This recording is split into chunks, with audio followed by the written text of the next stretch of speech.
전국적으로 수도권을 제외한 지방 학생들의 기초 학력 저하가 갈수록 심각해지고 있는데요.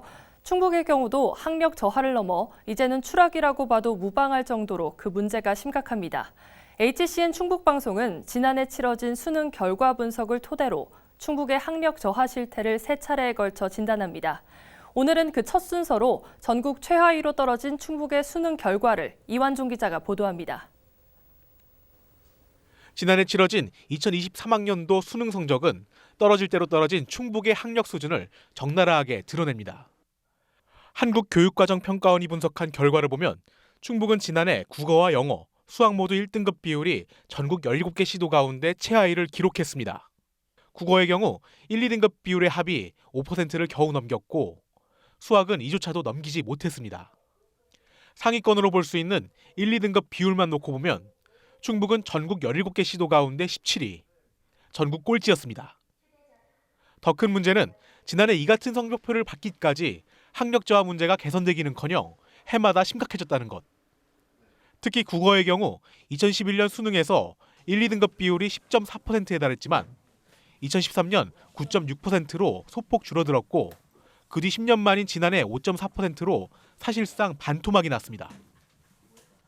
갈수록 어려워진 출제 경향에 킬러 문항까지 등장하며 변별력을 요구하는 사이 사교육 인프라를 갖춘 서울 수도권과의 학력 격차가 더욱 심해진 결과입니다.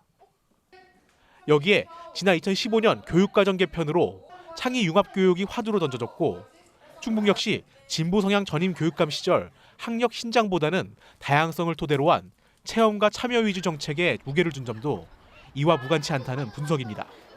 수능을 막 대비하는 사교육 인프라가 부족하다라는 건 하나 말씀드리고요. 그럼 그 사교육을 대체할 만큼 공교육에서 수능 준비를 해줬는가? 여기에 대한 반성은 반드시 있어야 된다고 생각합니다. 이런 가운데 지난 2021년 코로나19 팬데믹으로 비대면 교육이 장기간 이어진 것도 충북의 학력 개선을 어렵게 한 요인이 됐습니다. 수능 성적이 지역 인재의 수준을 보여주는 절대값은 분명 아닙니다. 하지만 여전히 학력이 경쟁력으로 이어지는 국내 입시 제도의 현실에서 추락하는 학력 수준을 그대로 지켜만 볼 수 없는 상황. 위축되는 공교육의 정상화를 위해서라도 학생들의 기초학력 저하에 대한 체계적인 대안이 필요할 때입니다. HCN 뉴스 이완종입니다.